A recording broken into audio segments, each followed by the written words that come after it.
பேர் புவனேஸ்வரி. என்னையோட கூட பிறந்தவங்க 3 பேரு. ஒரு தம்பி இறந்துட்டான், ஒரு அக்காவும் ஒரு அண்ணனும் இருக்காங்க. அவங்க எந்த உதவி செய்ய மாட்டாங்க. யார் உதவி செஞ்சாலும் அவங்கள தப்பா தான் பேசுவாங்க, என்னையும் தப்பா தான் பேசுவாங்க.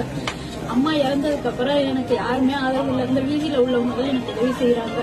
நான் லெட்டின் இல்லாம ரொம்ப சிரமப்பட்டேன். பரிவேசுக்கு தம்பிக்கிட்ட கேட்டோட்டியா போன வாரம் தான் நான் கேட்டேன். கேட்டோட்டியா உடனே ஏற்பாடு பண்ணி கொடுத்தாங்க. நீங்க சொன்ன உடனே நாங்க உடனே பொதுச் செயலாளர் மறக்க மாட்டேன். பொதுச் செயலாளர் உடனே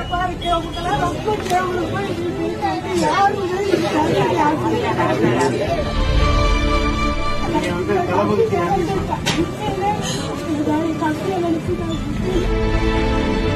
கணவரை இழந்த மாற்றுத்திறனாளி பெண் குழந்தையோடு கழிவறை வசதி இல்லாத வீட்டில் 25 வருடங்களாக.